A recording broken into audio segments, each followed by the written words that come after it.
Hey everybody, gonna do another embellished pour. This was something I did 7 or 8 years ago on a canvas panel that's 8 by 10. Obviously I use silicone because there's cells. So my first tip and trick is Perrier water. You can use a sudsy Dawn dish liquid thing, but this really takes care of any residue. I learned this from Jill Jackson on her YouTube channel many moons ago. So you just wipe it down really well and dry it off. Perrier sparkling water. I'm going to do a frog on this one. I just thought it looked froggy. So we're going to paint a happy, colorful frog. So I found my image and I printed it out on paper. This is my reference. Then I went over to rapidresizer.com and this is 8 by 10. I put in the dimensions, I think about 6 by 8, because I wanted it to not fully take up the whole piece so you could see some of the background. You know, you have to figure out which way you want to turn it. And it could go that way. It's going to be much larger though.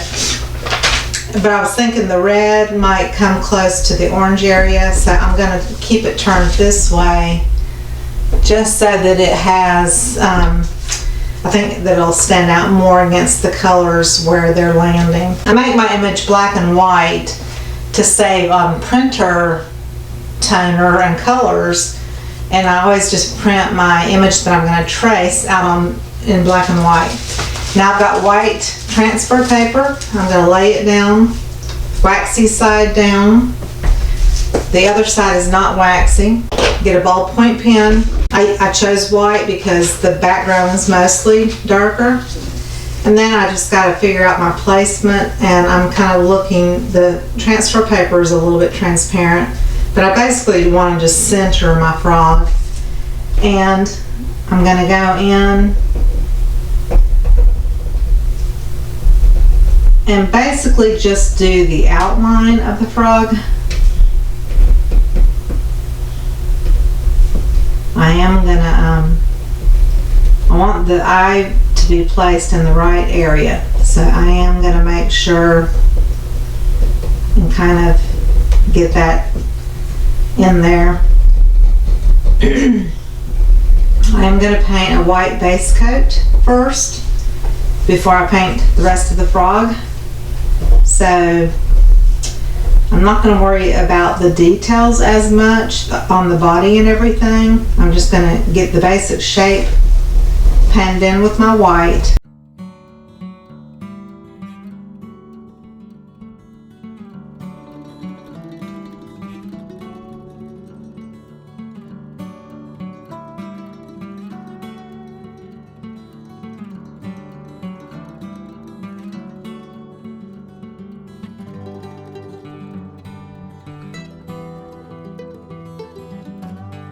So making sure I have the basic outline of the frog, and then that's all I'll need for this right now. So when I lift it up, it's barely visible.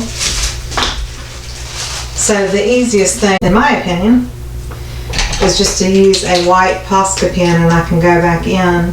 And like the eyes are going to be red. If you have a not real super smooth canvas, it'll sometimes make the paint spread a little bit. I'm just giving myself a little bit more white showing up so I can kind of make sure I see the shape.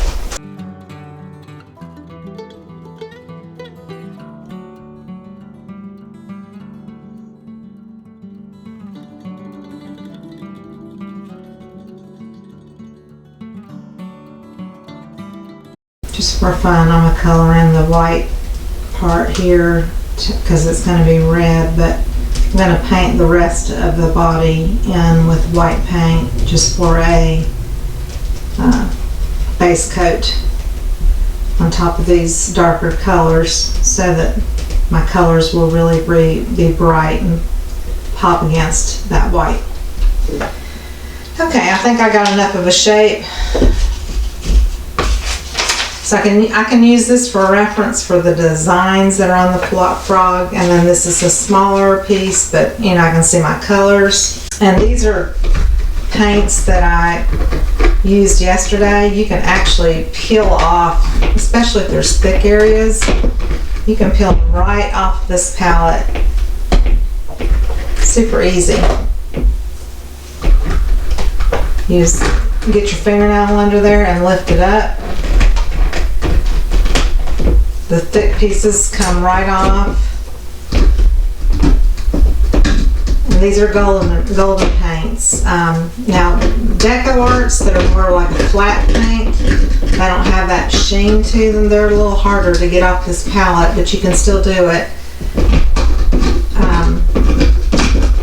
So just to show you how this palette cleans up. And you can also use frog tape. Here's a big old chunk of red. You can use frog tape and press it down and then peel back. And it lifts it right out. So that's, you know, a couple of ways that you can clean your palette. And then at the end, when I do something like that, there'll still be little tidbits, and I'll just spray 91% alcohol and use baby wipes, and it generally comes right out very clean. So this is golden white paint. These are all kind of fluid, but not super fluid. And because I've got little toes and things, I'm going to use my number 4 round. I'm just going to get busy painting in the shape. I'll fast forward through this and start talking again once I'm finished up with it.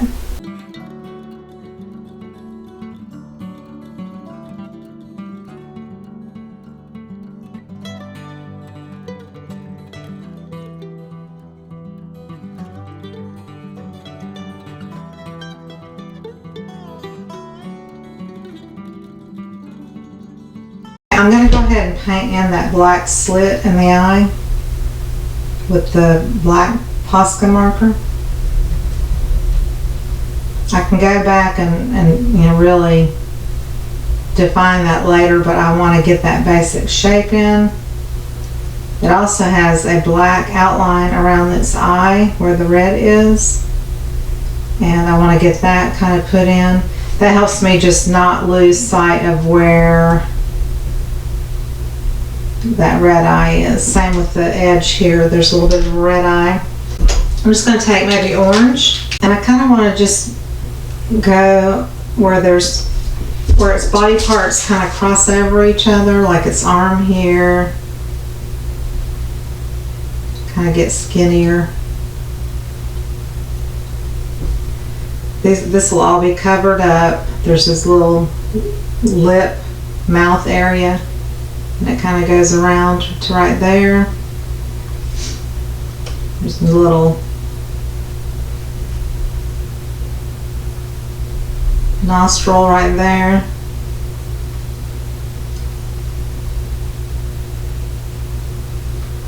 The little leg comes down here.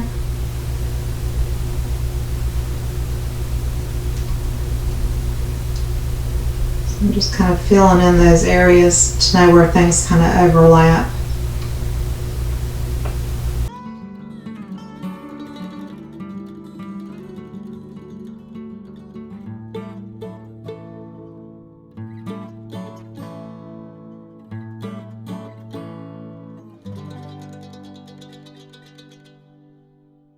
The first thing I'm going to do is take a small, this is a 10/0 liner brush, and I'm going to put a little red on my palette.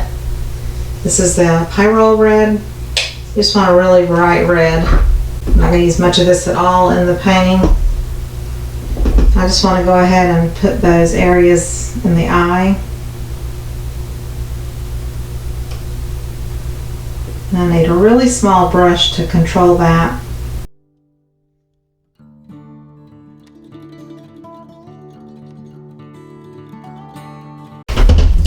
I'm definitely going to be using yellow, so I'm going to put yellow over here. a little yellow here that's gonna go probably with, to make an orange color. I'm making a mess. That's Hansa yellow. You could use cadmium yellow, which is a really great color. There's some areas that are like, see, you take a lot of yellow with a tiny, the little tiny bit that was on my brush, takes a lot of yellow to make that kind of orangish. You can put a touch of white in. But near the slit, the red of the eye is lighter, like more orangish, so I'm just putting that around the black slit. There's a little bit of reflection on the edge of this red eye there. And then I'm going to take the red and just kind of blend into it a little bit. Actually, I want to use my favorite Liquitex fluorescent pink. It just makes the punchiest orange. I want to go back. Let's go ahead and paint the feet in with the orange while I've got these colors mixed, and I want to again use that fluorescent pink, yellow. I want to add some white to brighten it up. Going back in and adding that yellow to it to make it really, really a strong, punchy, vibrant orange.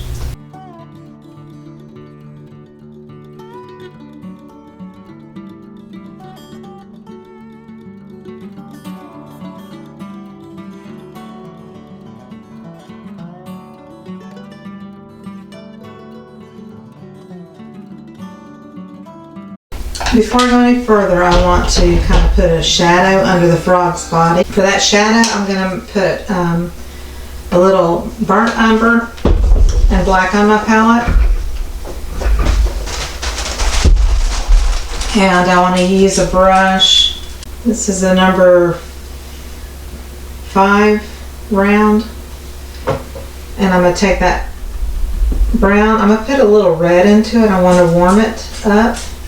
And just a pinch of black, and you probably cannot see that off camera, but I'm basically mixing up a warm dark brown. The red warms up the brown, and then the black makes it much darker. And I'm gonna basically take a damp paper towel so that the shadows are going to be under the toes or the feet, just normally where you would see a shadow. Obviously I didn't even paint a toe there, so I'm going to go around what I would have done a toe, and I'll add that back in. And then it kind of gets a little bit darker right under the body, kind of in a triangle shape, but right here I don't want it to be a hard line, so I'm going to rub it with my paper towel.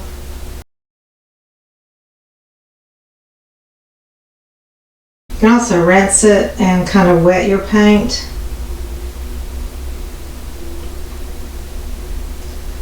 And that takes away the hard edge too. You can use your finger. You just kind of want to blur it a bit.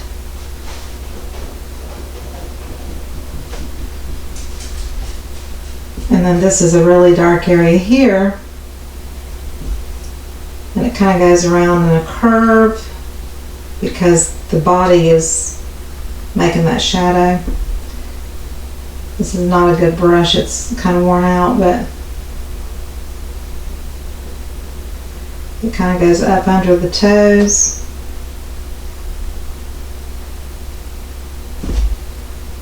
This makes your frog three-dimensional feeling, or more three-dimensional feeling. Let's just put it that way, because it grounds it instead of making it look like it's floating.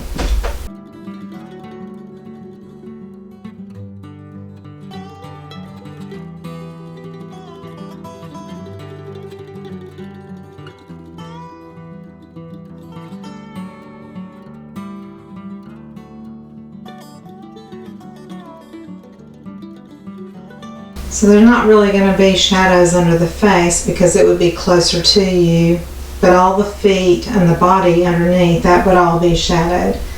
So that way when I paint my little toes all the way in, they'll have the shadow already under them, and you can get, you know, crisper lines that way.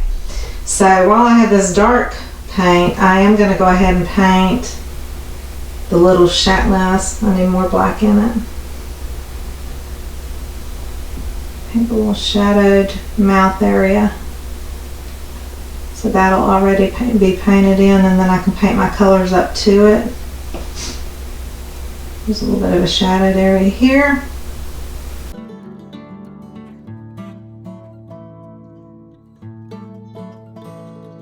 Okay, so this foot too is really shadowed. So these colors here are going to be more like they're orange, but they're darker, much darker than the bright ones. So let's see, that's still too light.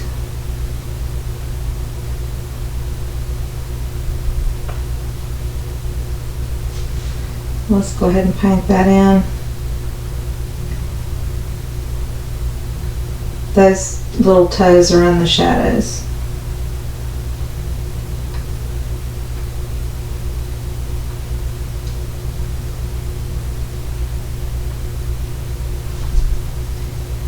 Same here. This is all shadowed, so I'm going to put that brown over the orange.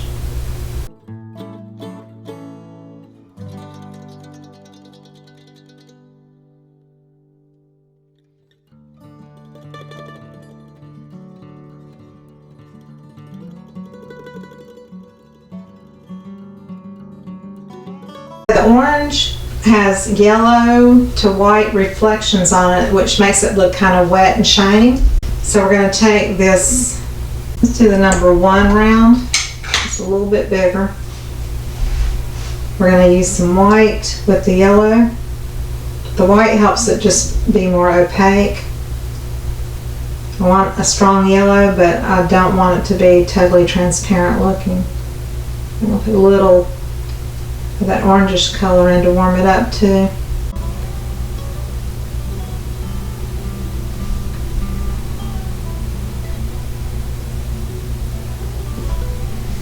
Okay, so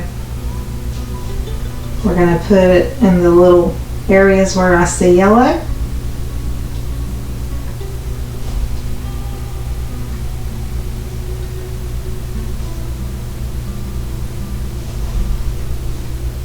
Starts to give it a little bit more dimension.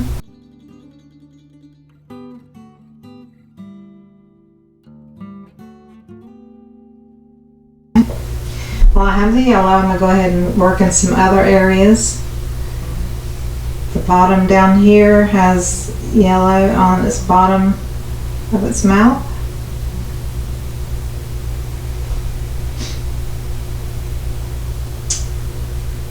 There's a little yellow here in its belly area. I put some orange because I could see orange tones, so I'm just going to add some yellow here to go over that orange.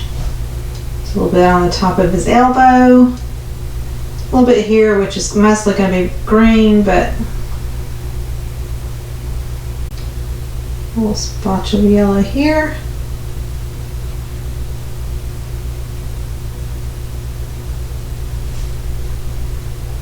And then all this, well, that was blue, but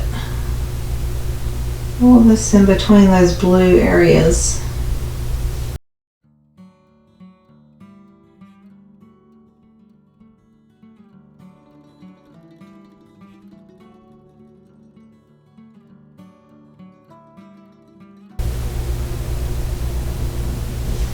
So keep playing with this till I get the color I want.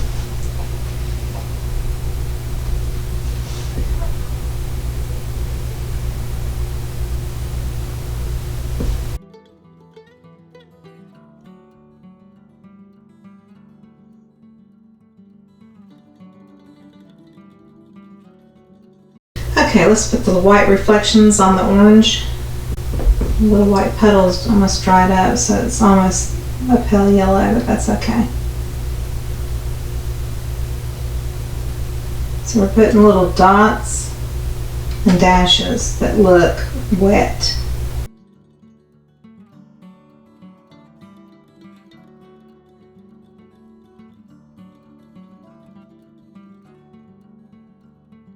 I'm gonna go ahead and paint that little slit in. It's driving me crazy because it's not the right size. I'm gonna use my really small 3/0.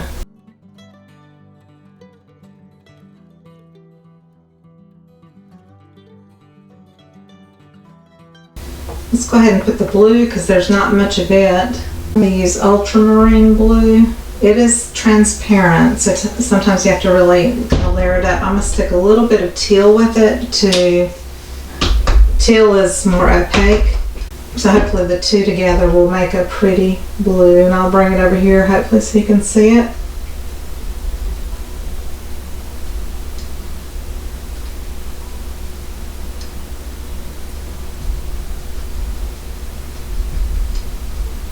If I add white, it will make it really like a pale blue, and I don't want a pale blue, I want it pretty vivid, so this brush is too small. It'll take me forever. Back to number 3. There's actually blue here, and it's see-through, so we'll have to layer it up.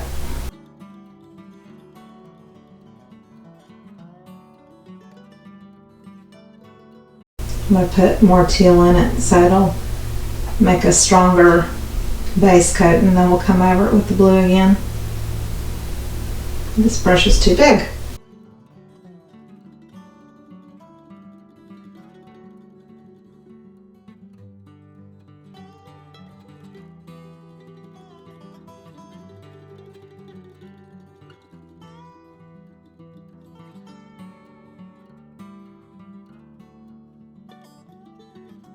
That teal helped that blue kind of cling to it, so that worked better. We can use a green, which I have a green gold. I'll put a little on my palette here. Need more white.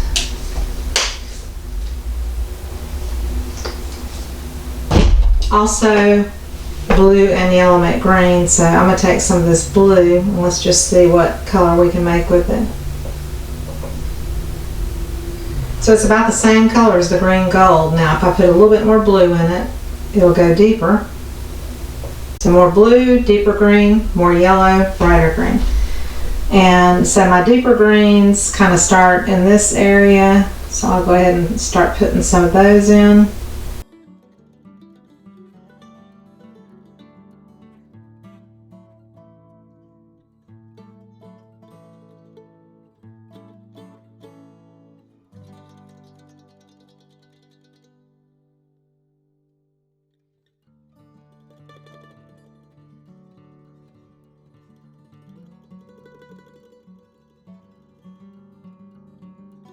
I'm going to go ahead and put some phthalo green, which is very bold.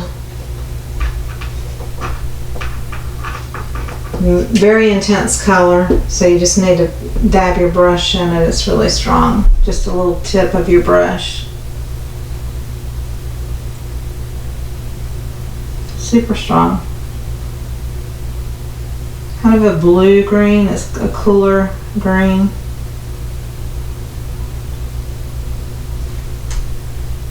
And build up those greens that are the darkest. Okay, so I'm going to put a little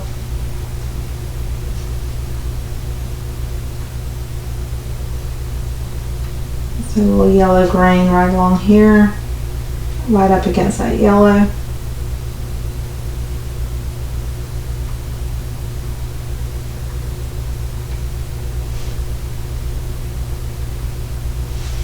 Get that darker green, that kind of butts up right to that blue.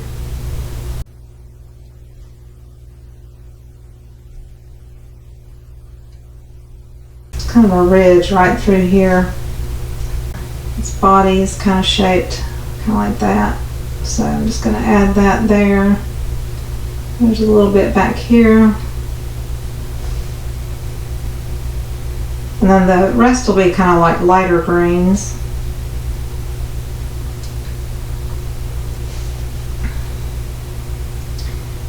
So I'm going to mix a little yellow and white in with the green.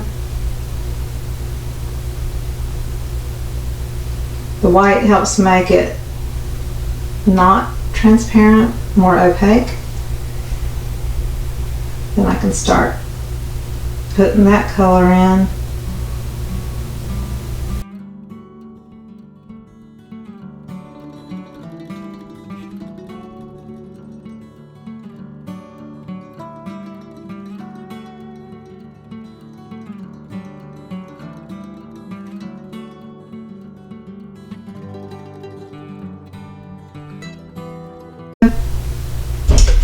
Here's slow dry medium.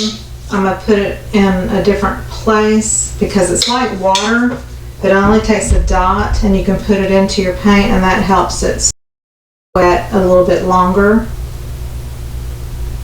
And it extends that drying time.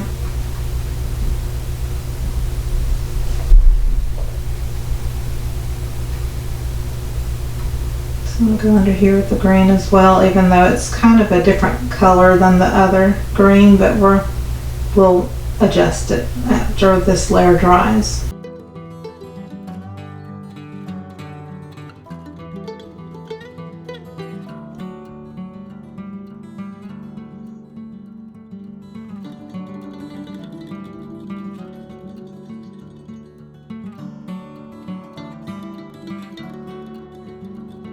Okay, so some of it's wet, some of it's not. Well, I want to get this in, and that is mostly green and yellow. It's kind of its own little color. Maybe put a touch of teal into it. And I'll make it a little bit deeper. Just go ahead and put the base coat in first.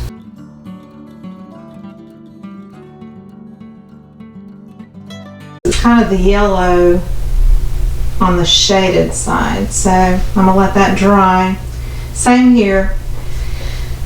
It's kind of a warmer. I'm gonna add a little pink to that. More yellow. I want a little bit of a greeny cast. We'll see if this looks better. It needs to be darker. Put a little bit deeper green in.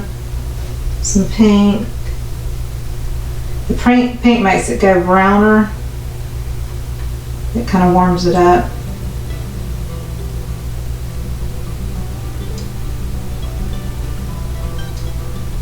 So that helped with that color.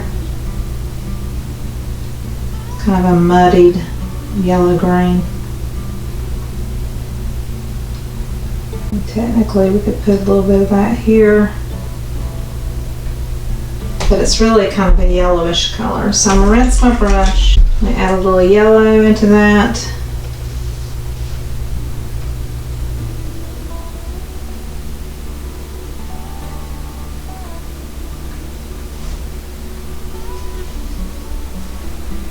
Same here, trying to just blend it between the couple of colors there.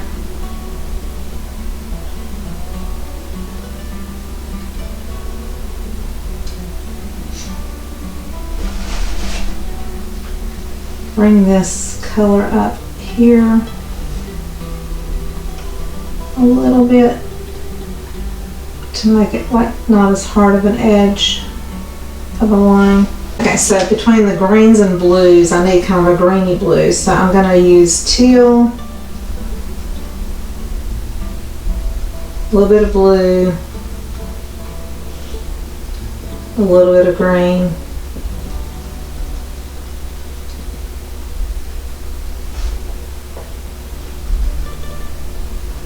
Kind of an in-between. We'll see if we can kind of marry the two colors together a little bit.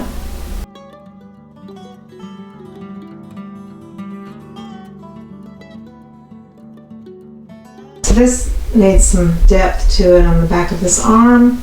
Go back to my number 3 brush. I'm gonna do that darker green. with the green gold. A little brown on my palette if I can get it. It may have already dried up.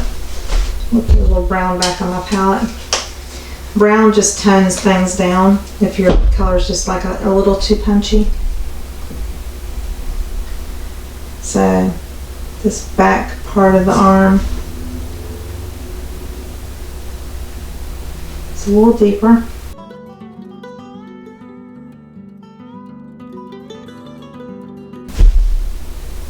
So I added a little slow dry medium, and I'm going to go back and just adding some areas where the green needs to be a little bit stronger.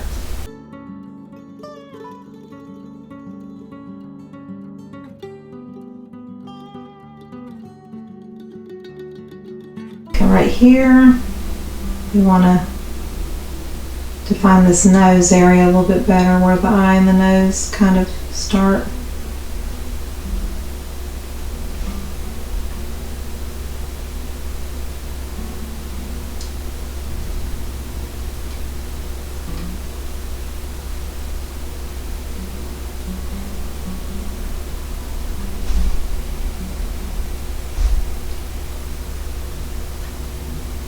Okay, now I want kind of a yellow green, so I'm going to put a bunch of yellow in with the green. I just leave the green on my brush, really.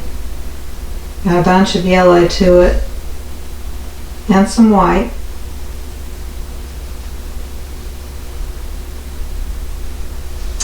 Put a little slow dry medium, which kind of looks like water on my palette. I have to kind of search for it. So, nope, not white enough. So I'll go over here and add more yellow and white.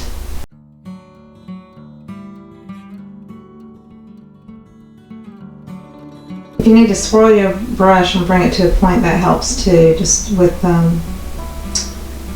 getting a finer point on your brush.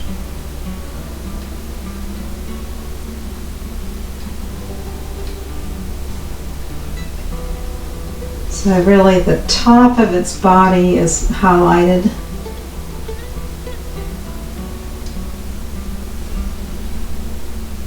And I'm probably going to come back and add some whites too, but just kind of highlighting, bringing out a little bit more yellow tones.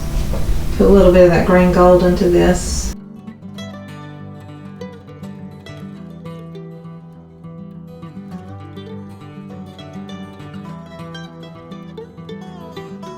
And if I need to go back and add some greens that are kind of mid-tones to kind of blend in some areas.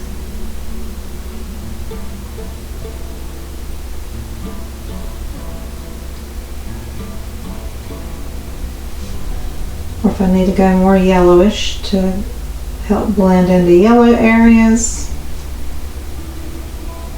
just add a little bit of whatever color you might need. This like has a lot of white on it, so I'm going to be adding some white to that. And I want to go around with my little fine brush, and around outside that black line there's a really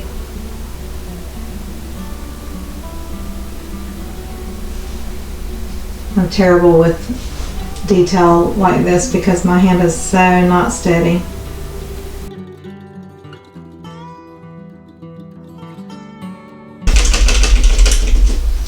I don't leave little fine tip brushes in my water.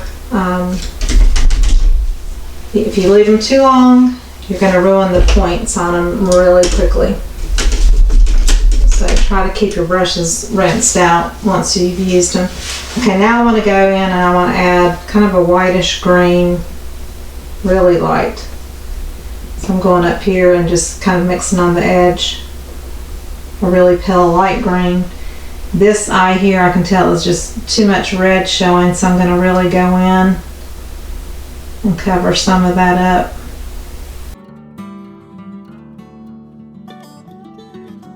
So this little nose has a ledge to it, kind of.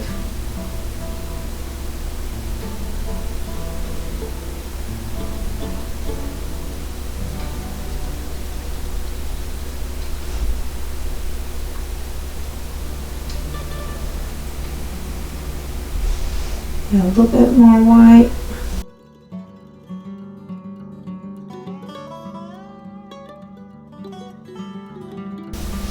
This has a lot of white here on the leg.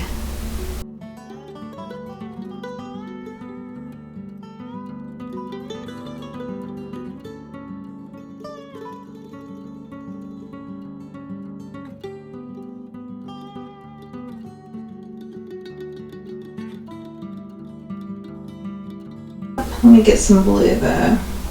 Just need a drop.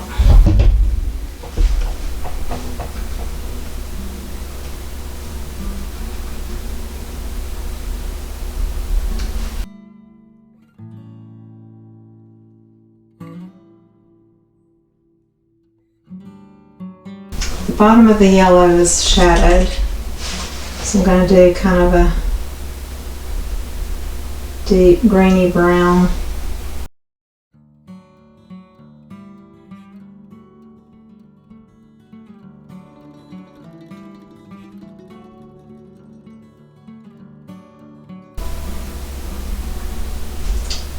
Just some bright yellow, almost white.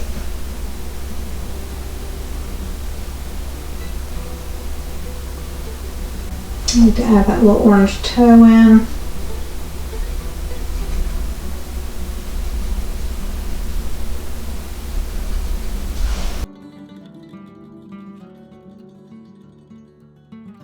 The blue has a little bit of green, yellow green kind of mixed in, so I'm going to take some of that green gold.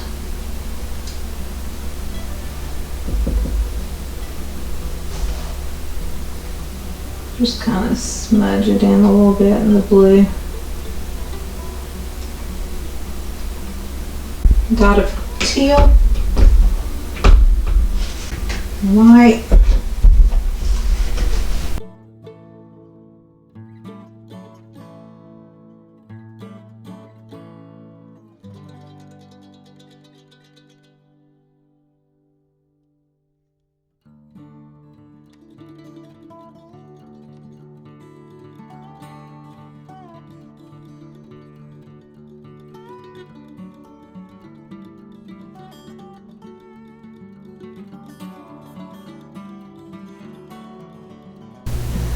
Okay, let's do a little bit darker green.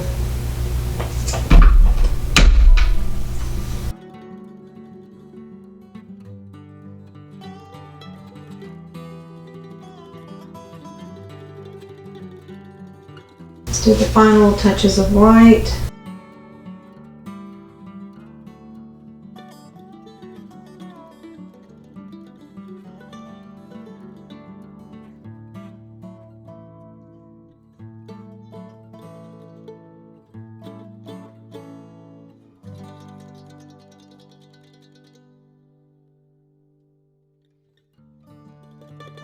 Then really fine little brush for around the eyes where it was just little tiny reflections, and the little nose, nostril.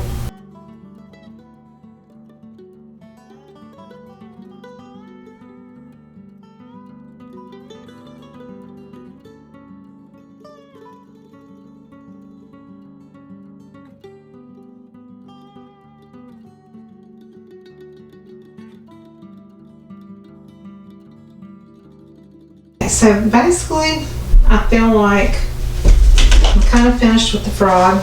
I'm going to put a little bit more lighter blue right through there.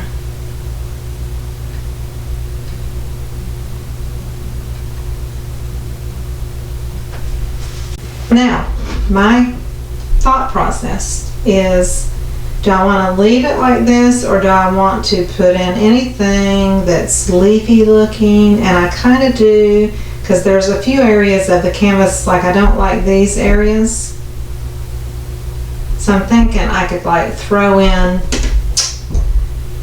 a big green leaf in a couple of places. So what I'm going to do is take my large tin flat, and I'm going to mix up white yellow. I'll do the green gold and the other green and some brown, because brown always makes things look more like nature. The brown tones it down.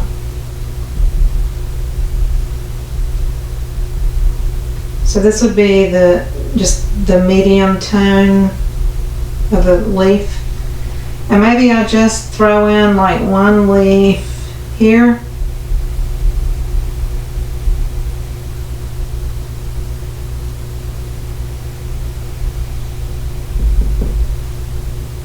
Maybe a leaf here.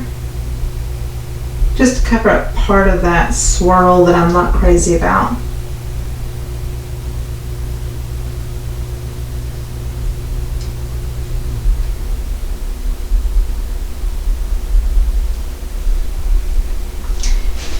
Maybe 3. Not like every corner, but maybe just 3.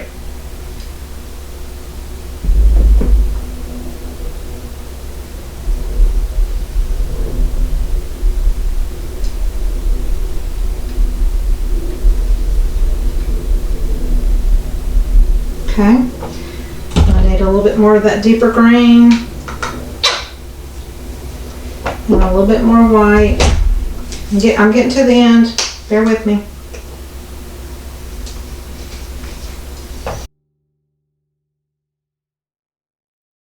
And I want some white and yellow to make a really light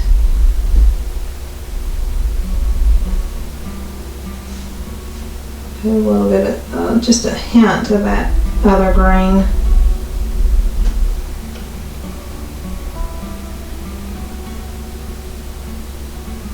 Let's just go around the edges with it for now. And I'm standing my brush up straight, but I want my bristles flat. Otherwise it'll kind of splay out on you. Maybe a straight line through the middle.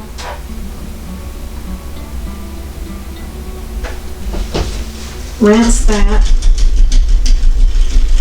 I'm going to put a little bit of Payne's Gray, just a drop, and that is like a dark blue.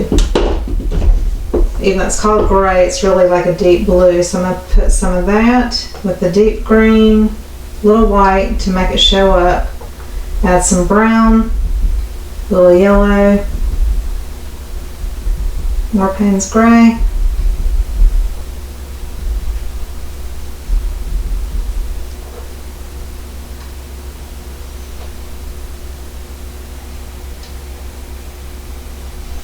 And let's go to a smaller brush. Let's do the number 8 flat. I'm just wetting the bristles a little bit.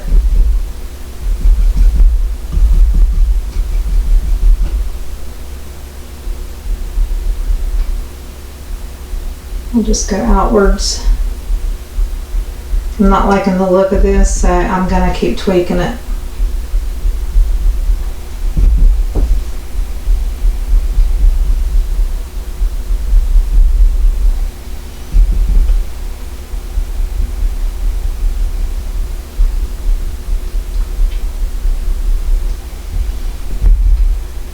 We'll get there though.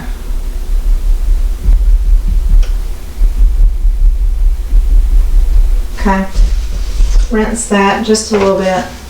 Go back to the yellow, the white,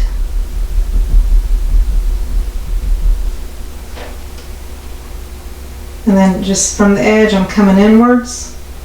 Add a little bit more white to that. So I'm going down towards the bottom of the leaf, what would be the bottom of the leaf.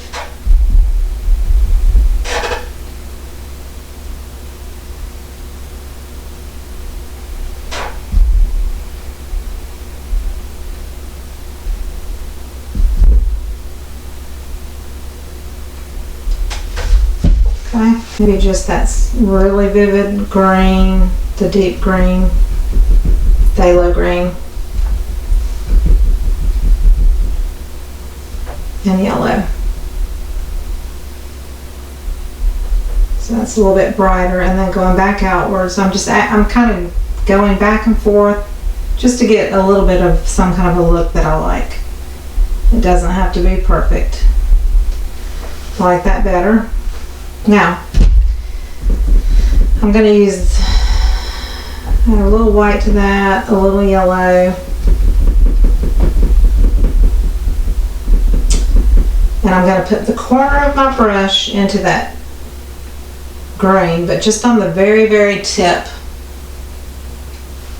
And then a lot of white on the other corner. This is what you call a one-stroke leaf, and only just in a few places.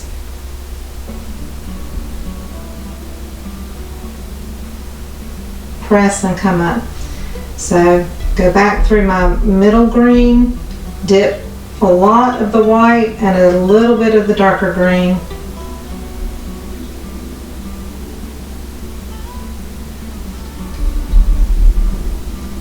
A little bit of the dark, a lot of the white.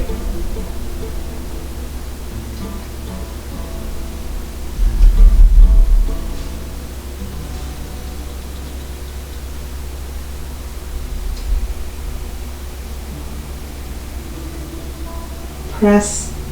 You can always go back over it. Press and then gently pull up. You want that edge to be crisp.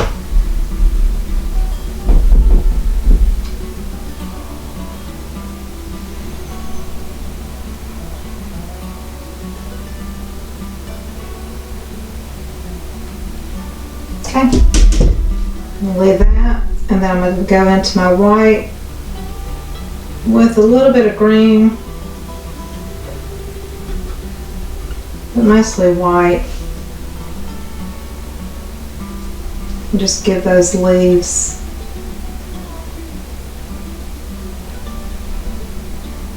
their little branch, whatever you want to call it. This one you can't see because it's in the white area, but maybe I should make it dark. Yeah. Okay, I think I'm going to take my little #1 brush and I'm going to go around these leaves.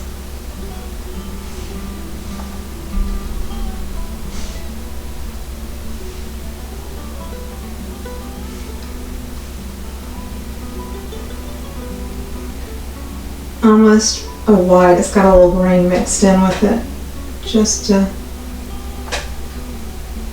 give them a little bit stronger edges.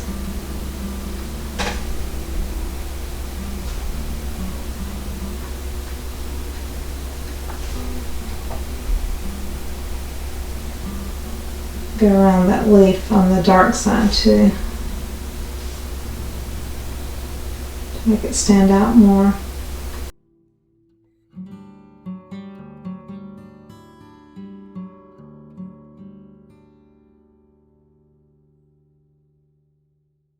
Maybe one coming out this way too.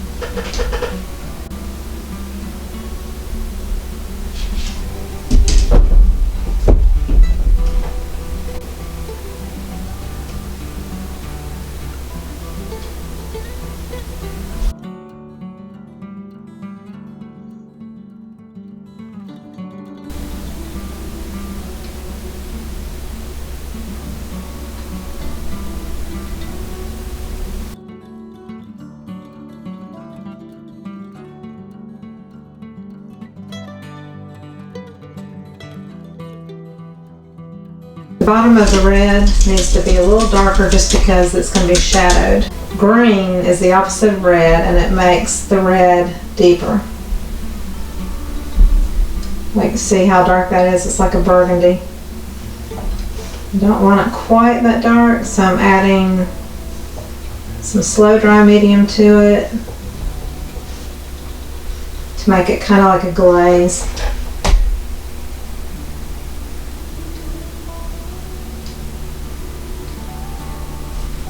And I'm just coming around the bottom and up a little bit to give it a little bit of shading. And same over here. That just didn't feel quite right.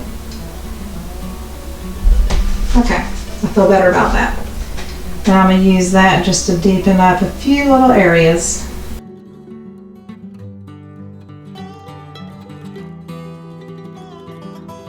I'm going to sign it and it's going to be called done. Okay, so here it is. I'll bring it up close, hopefully you can see it. So from a pour to a finished painting, a great way to use your pours that you really weren't crazy about and use them as a background, and then just paint in a subject matter, and this is what you can do. So I hope you learned something in this video. Please subscribe. If you haven't already, give me a thumbs up. Please comment. It helps keep my videos flowing in the YouTube algorithms. Thank you so much for watching. I love you all. Bye-bye.